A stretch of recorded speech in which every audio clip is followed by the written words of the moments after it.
സിനിമകളെ പൊട്ടിക്കാൻ ശ്രമിക്കുന്ന മലങ്കൾട്ട് കാട്ടിലെ കണ്ണനായ അശ്വന്ത് കോക്ക്.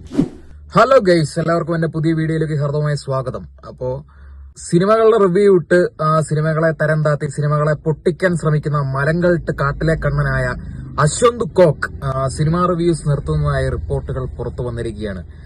ഇവൻ കുറച്ചുനാള് ഈ സിനിമ റിവ്യൂ പരിപാടിയൊന്നും ഇല്ലായിരുന്നു. അപ്പൊ എന്തോ കുടുംബത്തിൽ എന്തോ പ്രശ്നം കാര്യങ്ങളൊക്കെ ആയിരുന്നു. പക്ഷെ ഇന്ന് നിലവിൽ വരുന്ന വാർത്ത, ഇവൻ ഈ റിവ്യൂ പരിപാടിയൊക്കെ നിർത്തി ഓൺലൈനിൽ വേറെന്തോ പരിപാടികളൊക്കെ ചെയ്യാനാണ് ഉദ്ദേശമെന്ന് ഇങ്ങനെ വാർത്തകളൊക്കെ കേൾക്കുന്നുണ്ട്. ഇത് സത്യമാകട്ടെ, സത്യമായി കഴിഞ്ഞാൽ ഇവൻ ഈ സിനിമാ മേഖലയിലോട് ചെയ്യുന്ന ഏറ്റവും വലിയ ഒരു നന്മയായിരിക്കും. കാരണം എത്രയോ നല്ല പടങ്ങളാണ് ഈ ഒരുത്തൻ കാരണം ഇങ്ങനെ പൊട്ടിപ്പോയത്. നല്ല പടങ്ങൾ, നല്ല ഉഗ്രം പടങ്ങൾ റിവ്യൂ പറഞ്ഞ് പൊട്ടിക്കുകയാണ് ഇവന്റെ ഈ ഒരു പണി എന്ന് വെച്ചാല്.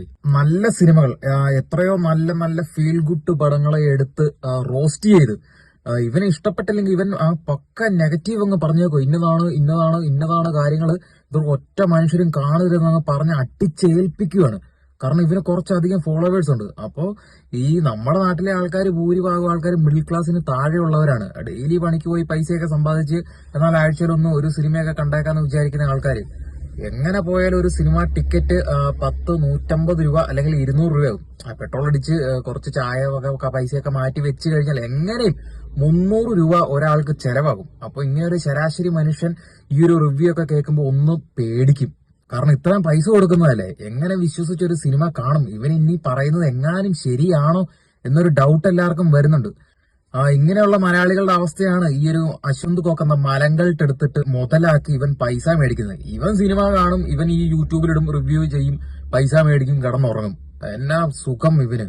പക്ഷെ ഇതെല്ലാം അനുഭവിക്കുന്നത് സാധാരണ സിനിമാക്കാരും സാധാരണ പൊതുജനങ്ങളുമാണ്. ഈ സിനിമാക്കാര് നല്ലൊരു സിനിമ പടുത്തുയർത്തി കഴിയുമ്പോൾ ഈ ഒരു മഹാഭാവി വന്ന് ഇവനെ വെള്ളം ഒഴിച്ച് കെടുത്തുക എന്ന് വേണമെങ്കിൽ പറയാം. അമ്മാതിരി ദ്രോഹമാണ് കഴിഞ്ഞ കുറെ നാളുകളായി മലയാള സിനിമാ മേഖലയിലൂടെ ഇവൻ ചെയ്തുകൊണ്ടിരിക്കുന്നത്. അപ്പം എന്തൊക്കെയായാലും പുറത്തു വരുന്ന വാർത്ത ശരിയാണെങ്കിൽ ഞാൻ ഈശ്വരനോടൊരു നന്ദി പറയുന്നു. ഇമാതിരി ഒരു ഇമാതിരി ഒരു മലങ്കൾട്ടിനെ ഇങ്ങനെ തുടച്ചു നീക്കണം. ഇവൻ തന്നെ സ്വയം ഒരു തീരുമാനം എടുത്ത് ഇങ്ങനെ പോകുന്നത് ഏറ്റവും നന്നായി. ഇവൻ മലയാള സിനിമാ മേഖലയിലോട് ചെയ്യുന്ന ഏറ്റവും വലിയൊരു നന്മയായിട്ട് വേണമെങ്കിൽ നമുക്ക് ഇതിനെ കാണാം.